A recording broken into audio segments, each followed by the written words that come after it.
신의 지혜투자클럽입니다. HLB 미 FDA 신약 도전 역사 새로 쓴다.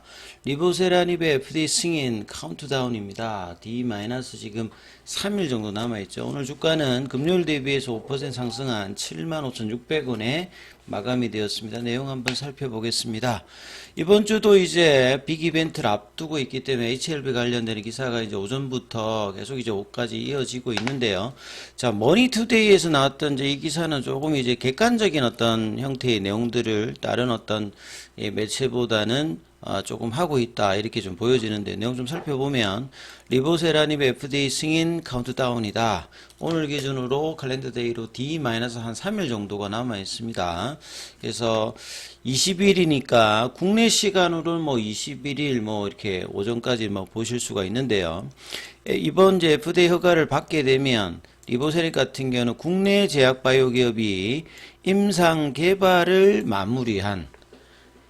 마무리해서 국내에 진출하는 첫 번째 항암제가 됩니다. 그러니까 유한양행의 레라자 같은 경우에는 이 존슨앤존슨의 이제 라이센스 아웃을 하고 이제 존슨앤존슨 중심으로 이제 임상 개발이 진행되어서 로열티 중심의 어떤 매출을 받는 거니까 이번 허가가 되면 개발을 주도해서 또 직판까지 이제 하는 거고, 그렇기 때문에 HLB가 그간에 이 개발 관련되는 임상 과정에 5천억 이상을 투입해서 이 개발 과정을 마무리한 어떤 형태라고 봐야 되겠죠.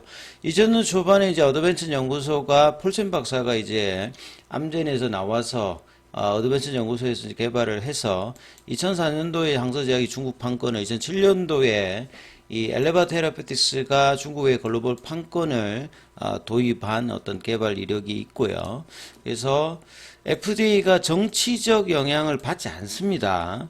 이제 이런 이야기들을 계속 하는 것은 이제 중국 제약사 관련해서 2021년도, 2022년도에 CR레터라든지 중국 임상으로 미국 내 FDA 허가 관련되는 부분에서 실패를 해서 이제 이 프레임이 쓰여져 있는 부분들인데요. 그래서 여기 이제 기사를 보면 그간에는 이제 뭐 조금 문제가 있다 이런 이야기를 하다가 여기에서 이제 기사 보면 이제 사례를 이제 들어주는 거죠. 가장 이제 이런 부분들이 FDA가 객관적인 어떤 부분들을 보여줬던 게 2023년도 작년에 재작년도에 중국 쪽에서는 이제 준시 바이오 사이언스가 PD1 관련되는 부분에 중국이 한 14개 정도 이제 개발이라든 완료를 해서 사용하고 있는데, 긍정 구도가. 그 중에서 가장 빠르게 개발했던 게 이제 준시 바이오 사이언스의 록트로즈입니다. 여기가 이제 PD1 계열인데요. 이 부분들이 희귀암인 이제 비인두암 관련되는 부분에서 FDA 허가를 받았어요. 그러니까 면역 항암제로서는 중국 쪽 관련해서 FDA 최초로 받은 게 록트로즈입니다. 그리고 2024년도에 1월 달에 허가를 받아서 여기가 이제 희귀암이다 보니까 매출은 이제 크지는 않습니다만 상징적으로 실제 이제 매출을 만들어내고 있고, 그 다음에 이제 11월 달에 허치메드의 경구용 전이성 대장암 치료제 이 엘루네이터 관련되는 부분들도 허가를 받았고요. 그 다음에 이제 이판파마의 호중구 감소증 치료제 라이즈 뉴타 관련되는 부분에도 승인을 받았고, 그 다음에 작년도에는 베이진사의 여기도 PD1 계열이죠. 티슬레리주맙 같은 경우에는 간세포암 1차 쪽으로도 에즈모 가이드라인에 이번에 리보세라닙과 카미네리주맙과 같이 이제 등재가 되었습니다. 여기도 아직 이제 뭐 미승인 단계입니다만 이 티슬레리주맙도 그 작년도 미국 쪽에서는 허가를 받고, 그 다음에 작년 연말 올해도 추가로 적응증 확장을 하고 있는 이런 어떤 사례를 구체적으로 보여줬기 때문에 이제 이전에 다른 어떤 이제 언론사들의 기존 뭐 중국과의 어떤 갈등 이런 어떤 플레임만 이야기를 하다가 실질적인 팩트는 이렇다. 그러면 FDA의 허가 관련되는 부분하고 특별하게 지금 영향을 받고 있지 않다는 것을 지금 보여주는 어떤 사례죠. 그래서 항서제약 같은 경우에는 이제 제네릭 쪽으로는 계속 이제 오랫동안 수출을 하고 있는 어떤 기업입니다. 그리고 FDA 쪽에서 이제 제네릭 관련되는 부분 CMC 실사도 여러 번 받은 이제 경험이 있고, 다만 이제 바이오薬품으로 이제 FDA의 감리주막 관련되는 부분들이 이제 처음 하는 어떤 사례이지, FDA 관련되는 부분에서 이런 어떤 부분들과 수정을 통해서, 업데이트를 통해서 이번에는 긍정적인 어떤 결과를 기대한다. 이게 상당히 이제 다른 어떤 언론사들에 비해서 객관적인 이야기, 팩트적인 어떤 부분을 이야기했다는 게 좀 특징이다, 이렇게 봐야 되겠죠. 그리고 이제 다른 쪽에서 보면 이제 정오에 나왔던 부분들, 좀 차이점 나는 부분만 몇 가지 이제 부분을 이야기 드리면, 이제 진양군 회장이 이제 결과는 가장 빠르게 유튜브를 통해서 결과를 나오고, 그 다음에 이제 23.8개월로 이제 연장했던 부분에서 이 부분들을 이제 주말에 이제 인터뷰할 때, 이제 추가적인 만약에 CR 레터 나와서 시간이 경과한다라고 하면, 뭐 2개월, 3개월 이야기하는 부분이, 이 부분에 대해서 FDA가 이제 검토가 필요하다라고 하면 여기에 영향을 좀 받을 수 있다. 이런 부분들이 이제 인터뷰 기사에 조금 직접적으로 나와 있지 않습니다만, 그 기간 수가 여기가 될 수 있는 뭐 부분을 조금 이제 팩트로 보면 나올 수 있는 부분이 있다. 이렇게 이해를 하시면 될 것 같고요.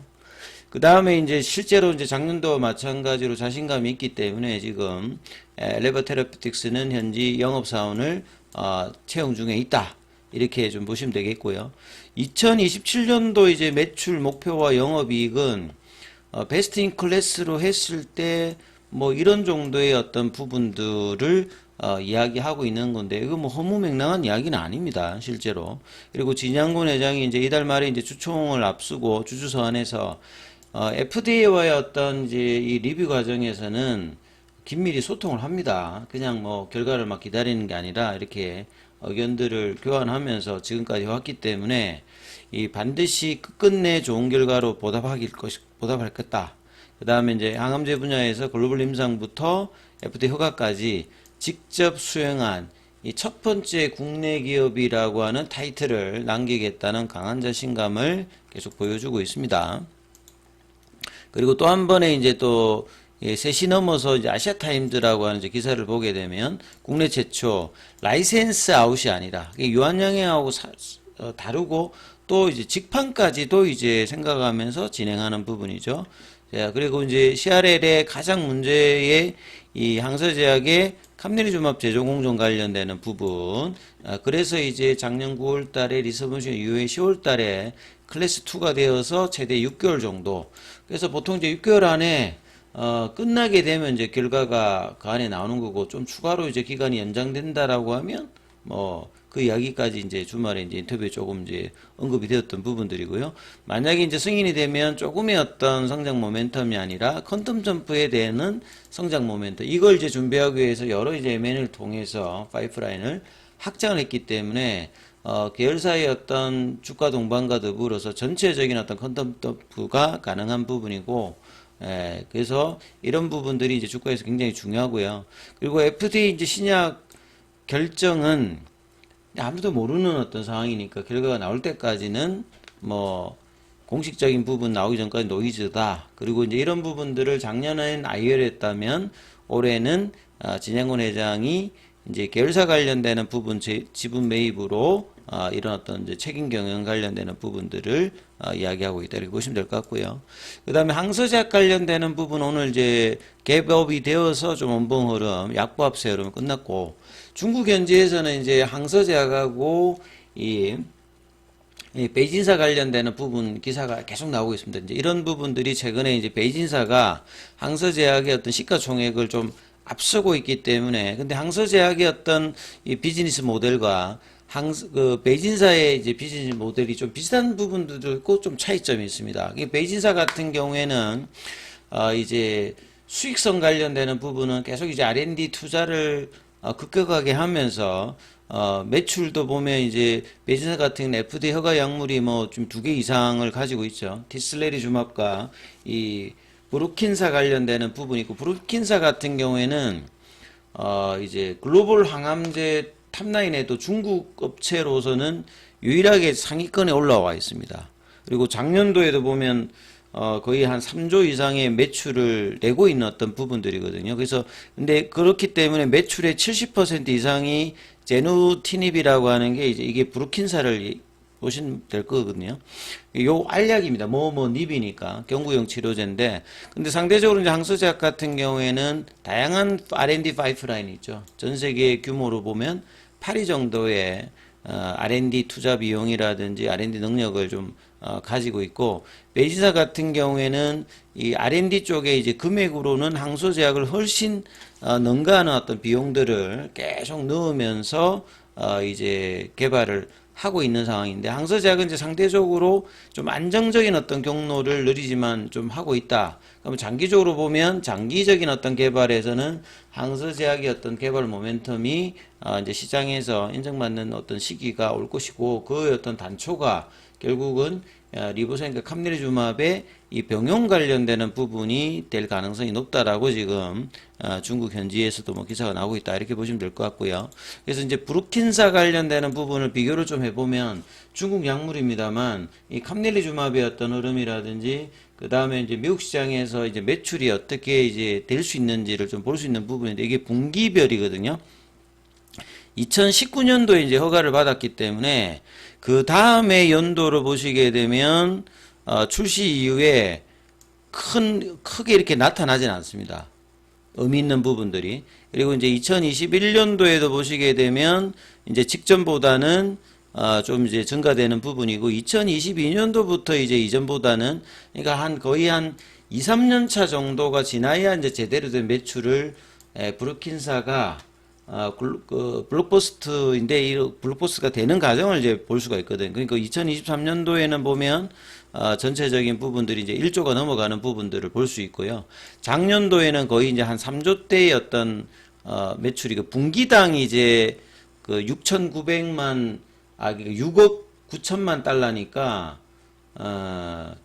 거의 한 7천억 이상, 이렇게 8천억 이렇게 지금 나오고 있죠, 분기당. 그러니까 굉장히 이제 출시 이후에 한 5년 정도 되고 난 다음에는 4년 5년 정도 되고 난 다음에 이제 블록버스트에 들어갔던 어떤 매출의 흐름을 보여주는 거고요. 항암제 라인에서 이게 작년 자료입니다만 상당히 좀 전체적인 어떤 프레임을 이해하는데 좀 도움이 돼서 제가 한번 보여드리는데, 글로벌 매출 50위 항암제에서 탑은 이 머크의 키트루다입니다. 요게 이제 2023년도 기준이니까 이거보다 훨씬 더 크겠죠. 한 30조, 40조 정도가 되는 거고, 그 다음에 예를 들어서 메가 블록버스트라고 합니다. 그러니까 보통 1조가 넘어가면 블록버스트인데 10조가 넘어가는 것은 메가 블록버스트라고 하는데, 여기에 이제 해당되는 거죠. 옵티보 같은 경우에도. 그러니까 옵티보가 그냥 약물이 아니라 거의 이제 항암제 중에서는 글로벌로 보면 1등, 2등, 그러니까 키투르다를 가장 이제 그 경쟁 구도에서 지금 많이 벌어져 있습니다만 그래도 굉장한 매출을 만들고 있는 거죠. 그리고 이제 이 브루킨사의 경쟁 상대가 되고 있는 게 그 존슨앤존슨의 이브루티닙입니다. 요것도 보면 이제 그 임브루비카, 여기도 이제 BTK 억제제거든요. 혈액암 쪽에 이제 사용되는데, 여기 이제 경쟁 상대 임브루비카가 거의 한 9조 요렇대. 여기도 이제 메가 블록버스트를 갈 수 있는 어떤 부분이거든요. 예. 그리고 이제 보시게 되면 그 타그리스도 이제 작년 기준으로 보면 거의 한 10조 정도 갔거든요. 아스트라제네카.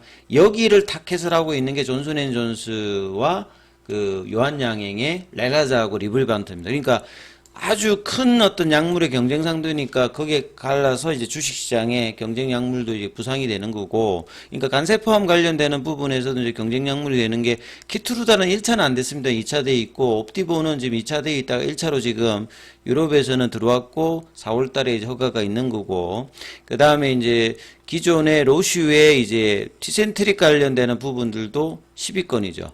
그 다음에 아스트라제네카의 임핀지 같은 경우에도 11위권입니다. 물론 이제 적응증이 확장돼서 그렇습니다만 요런 약물들이 굉장히 그렇다. 그 다음에 이제 간세포함에서 이 에자이의 렘비바 같은 경우에도 간암만 있는 게 아니기 때문에 전체 규모로 보게 되면 3조가 넘습니다. 이제 소라페닉 같은 경우는 이제 특허 만료가 되어서 이제 하향 추세입니다만 이 램바티닉 같은 경우는 계속 이제 확장을 하고 있습니다. 애자이 쪽에 보시면 그러니까 이제 리보세라인과 캄네리조밥도 허가가 되면 간세포암뿐만 아니라 정점 확장되면 이렇게 뭐 램바티닉 같은 어떤 흐름들을 볼 수 있다라고 봐야 되겠죠. 그 다음에 이제 ADC가 각광을 받는 이유가 이 에너2가 또 이제 굉장히 매출을 치고 나가고 있기 때문에 흐름이 이렇고, 그 다음에 이제 이 여보이 같은 경우에도 한 3조 정도가 이제 넘는 거죠. 예. 그 다음에 보시면 이제 로슈의 아바스틴도 여전히 2조대 많이 가격보다는 줄었습니다만 요런 약물이다.